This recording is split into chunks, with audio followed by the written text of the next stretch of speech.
He only knew that the woman was struggling. He only knew that the woman was struggling. He only knew that the wheelchair was stuck. The gap between the bus and the curb was maybe 2 inches wide, but it might as well have been a canyon. The front wheel had caught in it, and the woman behind the chair, small, maybe 60, wearing a green coat 2 sizes too large, was pulling with everything she had and getting nowhere. The people around her kept moving. It was a Tuesday morning in November in downtown Toronto, and everyone had somewhere to be. Arthur Pembridge noticed the chair from halfway down the block. He was 63 years old, a senior partner at Pembridge & Associates, a firm that handled corporate litigation for clients whose names appeared on the sides of buildings. He had a 9 o'clock meeting with a client who controlled $400 million in real estate holdings. He had a coffee in one hand and a leather briefcase in the other, and a dry cleaning ticket in his jacket pocket that he kept forgetting to use. He was, by any ordinary measure, a busy man. He stopped walking. He set his coffee cup on top of a newspaper box, transferred his briefcase to his left hand, and walked to the bus stop. "Here," he said, and without waiting for a response, he crouched down beside the front wheel, lifted the frame of the chair with both hands, and freed it from the gap. The wheel rolled onto the sidewalk. The woman behind the chair exhaled, a long, shaky breath, like she'd been holding it for some time. "Thank you," she said. She was looking at him the way people look at something unexpected. "Thank you very much." Arthur nodded. He glanced at the person in the wheelchair, a girl, maybe 12 or 13, with dark eyes and a wool hat pulled down over her ears. She was watching him with an expression he couldn't quite read. Not gratitude exactly, something more careful than that. "Are you all right?" he asked her. "Yes, sir," she said. Her voice was quiet but steady. He stood up, straightened his coat, and picked up his briefcase. He looked back once at the woman in the green coat who was still watching him, and then he continued down the block toward his office. He did not think about it for the rest of the morning. Her name was Fern Kowalski, and she was 12 years old, and she had been in the wheelchair for 8 months. Before that, she had been the kind of girl who was always moving. She ran cross-country in the fall and swam competitively in the winter, and in the summers she cycled the trail along the waterfront until her legs ached and her lungs burned, and she felt like she could keep going forever. She was not reckless. She was not careless. She had simply been in the wrong place. A crosswalk, a green light, a delivery truck that had come through 2 seconds too late, and after that she was in a hospital bed, and after that she was in the wheelchair. And the doctors said that with time and with work, she might walk again. Probably. And that word probably had taken up permanent residence in her mother's eyes. Her mother was Claire Kowalski. The green coat had been her mother's idea of an appropriate coat for a November morning. Claire worked the front desk at a dental clinic on King Street, and on Tuesdays she brought Fern to a rehabilitation center on Bay Street before her shift started. The bus route was direct. The curb cuts were mostly reliable. Mostly. Fern did not talk much about the accident. She did not talk much about the wheelchair. She had discovered over the past 8 months that when she talked about those things, the people around her changed their faces in ways she did not like. They arranged themselves into expressions of pity or encouragement, both of which felt like they were being handed to her from a distance. She preferred conversations about other things. She liked talking about books. She liked talking about whether the chicken sandwich from the shop on Queen Street was actually better than the one from the truck on Adelaide. And the current consensus was yes, but narrowly. She had noticed the man on the bus. Not him specifically. She noticed him the way you notice a person who is reading the same stop signs as you, someone sharing the same window for a moment.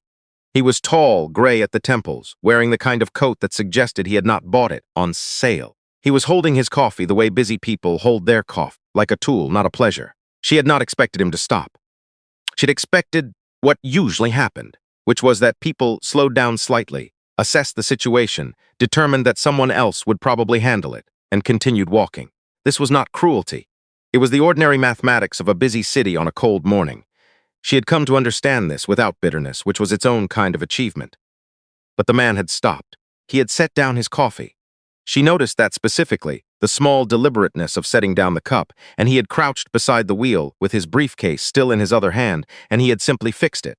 No fuss, no performance. He had asked if she was all right, and when she said yes, he had taken her at her word and left. She thought about that on the way to rehab. She thought about the way he had crouched down to her level without making a production of it. Her mother was talking about something. The clinic's schedule, a patient who had been rude on the phone, and Fern was listening, mostly, but part of her was still back on that sidewalk, watching a man she didn't know set down his coffee cup to help her. Arthur Pembridge did not go home to a large house. This was a thing people assumed about him.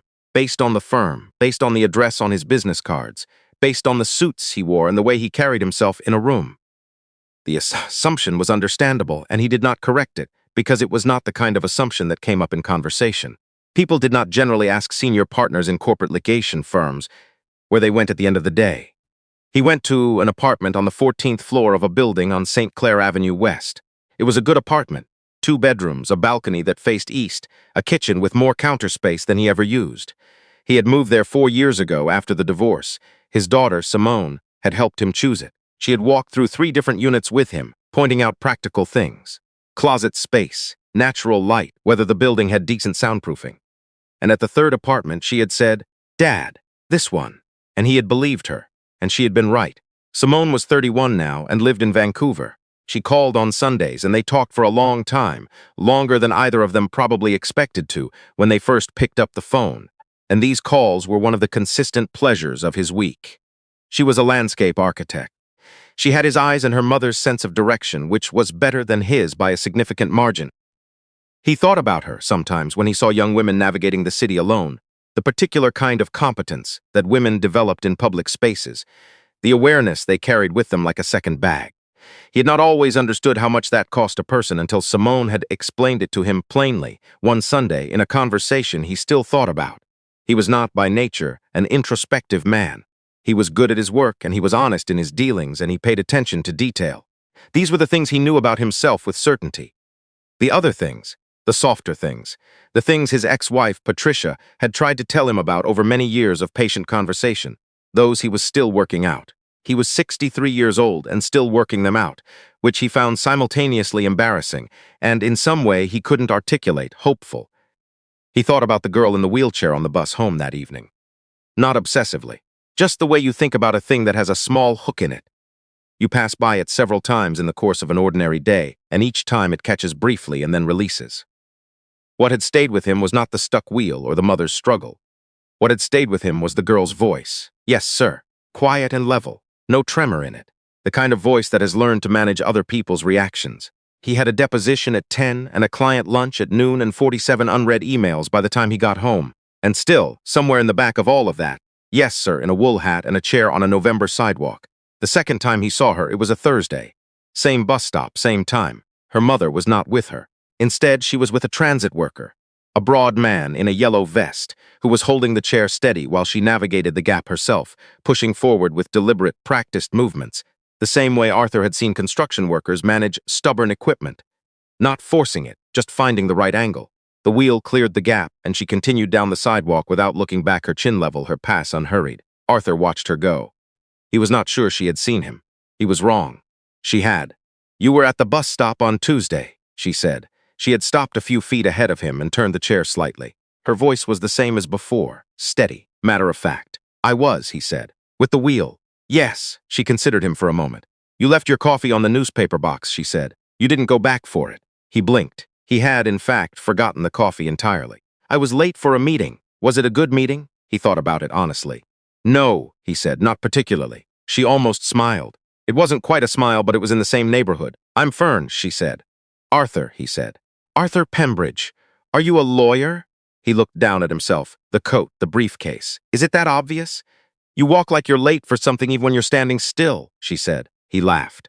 It came out before he could evaluate whether it was appropriate, and it was a real laugh, not a polite one. "That's a very accurate description," he said. "My dad was a contractor," Fern said. "He walked the same way. Mom says it's a professional hazard." He noticed the past tense. He did not ask about it. "Where are you headed?" he asked instead. "Rehab center on Bay, Tuesdays and Thursdays." She said it the way you say a thing you have said many times, not with resentment, just with the flatness of repetition. "I'm going that direction," he said. "Okay," she said. They walked, one of them walking, one of them rolling, down the block in the November cold. The city moved around them in its usual way, indifferent and constant. Arthur matched his pace to hers without thinking about it, which he would only notice later. He had spent most of his career adjusting his pace to the pace of other people's expectations. But this was different. This was just walking with someone who moved differently than he did. She asked him what kind of law he practiced. He explained corporate litigation. in terms that he usually reserved for client meetings, and then caught himself and started over, simpler, and she listened with the focused patience of someone who is genuinely trying to understand a thing rather than waiting for their turn to speak. So you argue, she said, but for companies instead of people. Companies are made of people, he said. That's a very lawyer thing to say, she said. He conceded the point. They reached the corner of Bay and Wellesley, and she turned the chair and looked at him. This is me, she said. The rehab center was half a block down on the left. I know, he said. I have an office 2 blocks from here. She nodded. Then, after a moment, you didn't have to walk with me. I know, he said. She looked at him for another second, with that careful, measuring expression, the same one from the bus stop, and then she turned and continued down the block. He watched her until the door of the rehab center opened automatically, and she wheeled herself through. He did not plan to see her again. He did not go to the bus stop the following Tuesday looking for her. He went to the bus stop because it was on his route, and he took the bus because Bay Street was under construction for 3 more weeks, and the traffic was unreasonable. He told himself these things clearly and honestly because he was not the kind of man who liked to examine his own motives less than he examined other people's. But when he saw the green coat from half a block away, he slowed down almost imperceptibly and then resumed his regular pace. Claire Kolsky saw him first. She remembered him from the morning with the wheel. She gave him the look that mothers give to people they are cautiously deciding about, and Arthur, who had spent 40 years reading rooms, understood the look and did not push past it. "Good morning," he said. "I'm Arthur Pembridge. I met your daughter last week." "She told me," Claire said. She had her coffee in a travel mug, both hands wrapped around it. "She said you were a lawyer." "Guilty," he said. She assessed this with the expression of someone who has heard worse. "She said you walked with her to rehab." "Part of the way." Fern was watching this exchange from the chair with the expression of someone who has seen adults discuss them over their heads enough times to develop a tolerance for it. "He didn't try to give me anything," she said to her mother, which was, Arthur understood, a different kind of reassurance than it sounded. Claire relaxed by about 10%. This, Arthur suspected, was significant. The bus arrived. They boarded. Arthur, whose stop was actually the next one, stayed on for 3 extra stops and did not examine this fact carefully.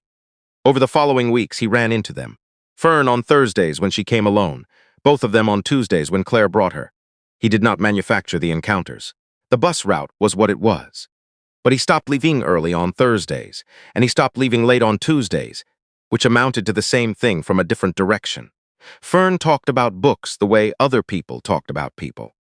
With investment, with preference, with mild irritation when something didn't live up to its reputation. She was reading her way through a list she had made herself, handwritten in a notebook she carried in the bag on the back of her chair, and she had opinions about all of it. She also talked about swimming, not the accident, swimming itself.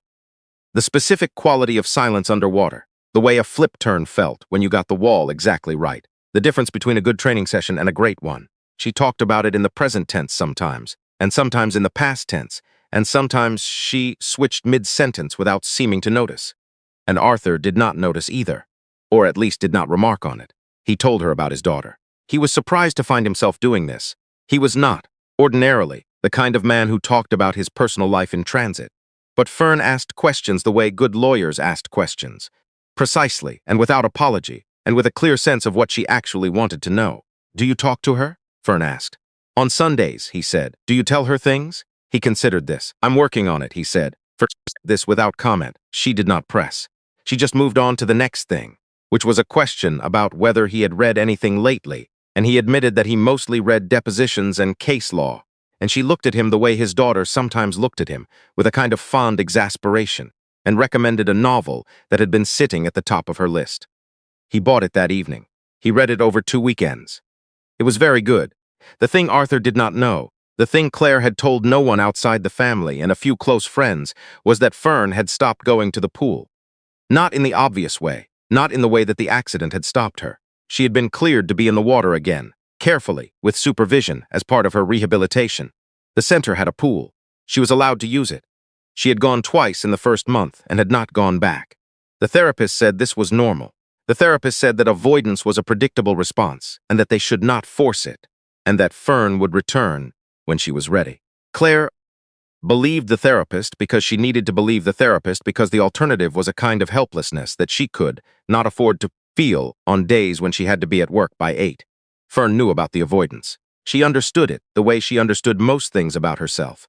Clearly. and with a certain impatience, as though she were watching someone else make a decision she could see was wrong but could not talk herself out of. The pool was cold, and the pool was loud, and the pool required her to be in her body in a way that she was not yet ready to be, and she knew all of this, and knowing it did not fix it. She did not tell Arthur this. She told him about the books, and about the chicken sandwich consensus, and about the specific frustrations of physiotherapy, which involved a great deal of effort for very small incremental results, which she found professionally unsatisfying. She made this observation with enough dry precision that Arthur laughed again, that same unguarded laugh. And she noticed, as she had noticed the first time, that it was a different laugh than the one he used in other contexts. She had heard him on his phone once, on the bus, in what she assumed was a work call, and the voice he used was measured and controlled, every word placed where he meant it to go. The laugh was not like that. The laugh was something that happened to him rather than something he produced. She filed this away with the other things she noticed. It was a Thursday in December, the last Thursday before the holiday break, when she told him.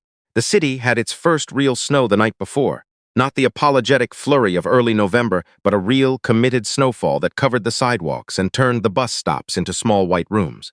The transit worker with the yellow vest was there again, and he had cleared the gap in advance, and Fern navigated it cleanly. Arthur was on the bench, already waiting, which was new. He had brought coffee, 2 cups, which was also new. "I figured," he said, handing her the second cup. She took it. She held it the same way Claire held her travel mug. Both hands, practical. She had her mother's hands, he had noticed, capable looking. The hands of someone who had decided to get on with it. They were quiet for a moment. The snow came down in the kind of silence that snow makes, which is not really silence, but the absence of the usual sounds. "I used to swim," she said. "I know," he said. "You've mentioned it. I mean, I was good." She said it without arrogance. It was a fact she was laying on the table, not a boast. "I was trying for provincial. I had qualifying times in 2 events." He waited. "I haven't been back in the pool," she said. "I'm allowed to. I just haven't." "Okay," he said. She looked at him. "You're not going to say anything? I was going to ask if you wanted me to." She thought about it. "No," she said. "Not really. Then I won't." She looked back at the street. A car moved slowly through the snow, leaving 2 straight tracks behind it. A boy about her age walked by with a dog that was delighted by everything. The snow, the boy, the existence of sidewalks. And Fern watched the dog the way she watched most things, with a complete and unhurried attention. "I know why I don't go," she said. "The therapist explained it, and I understood the explanation, and I still don't go. Knowing a thing and doing the thing are different skills," Arthur said. She looked at him sideways. "Is that a lawyer observation?" "It's a 63-year-old observation," he said. "I have a lot of them." She almost smiled again. This time it crossed the border into an actual smile, brief but real. "Did it take you a long time to figure that out?" "Yes," he said. "I'm still figuring it out, actually." She nodded. She held the coffee cup in both hands and looked at the snow. "I think I'm scared," she said, "of how much I want it back. Because wanting it that much means," she stopped. "Means it can hurt you that much," he said. "Yes." He sat with that for a moment. He did not try to fix it. He did not point that she would never know if she didn't try, or that the pain of not trying was its own kind of hurt, or any of the other true things that would have been entirely the wrong response. He just sat with it, in the snow, with his coffee, and let the silence be what it was. "My daughter used to say," he said eventually, "that I was very good at being in rooms and very bad at being in conversations." What changed? I started listening to what people were actually saying instead of what I was going to say next. Fern considered this. "When did you start doing that?" "About 3 weeks ago," he said. She looked at him. He looked back. The snow came down between them, steady and quiet. "That's not very long," she said. "No," he agreed. "It's not." He called Simone that Sunday and talked for 2.5 hours, which was a new record. He told her about Fern, not as a case, not as a situation, just as a person he had been spending time with on bus stops in the snow. Simone was quiet on the other end for a moment, and then she said, "Dad, that's the most you've ever told me about someone you just met." And he said, "I know." And she said, "I like that." And he said, "Me too." He did not see Fern over the holiday break. He thought about her the way you think about an unread chapter. Not with urgency, but with the comfortable certainty that it would be there when you came back to it. The firm had its annual dinner in the second week of December, and Arthur sat at the head of the table and gave a speech about the year's work. And it was a good speech, well delivered, and afterward, one of the junior associates said it was the most personal thing they'd ever heard him say in a professional context. Arthur was not entirely sure how to take that. He decided to take it as progress. On the first Thursday of the new year, there was ice on the sidewalk and a gray sky that couldn't quite make up its mind about snow, and Fern was at the bus stop before he was. She was wearing a new jacket, red, practical, the kind with good pockets, and she had a tote bag on her lap instead of the usual backpack, and inside the tote bag he could see a towel folded neatly on top of something else. He did not say anything about it. They waited for the bus.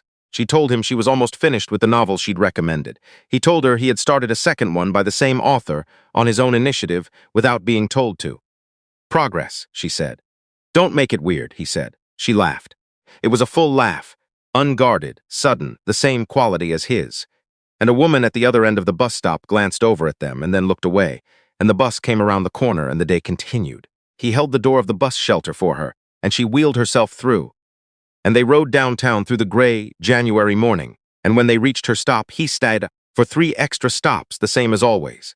And she did not comment on this, and neither did he. He did not know, when he got off at his stop and walked the 2 blocks to his office, whether she would go to the pool that morning. He did not know if she would go the next Thursday or the one after that. She would go when she went, or she would not. And either way, she would still be at the bus stop on Thursday morning, navigating the gap between the bus and the curb with the practiced precision of someone who has decided to keep moving.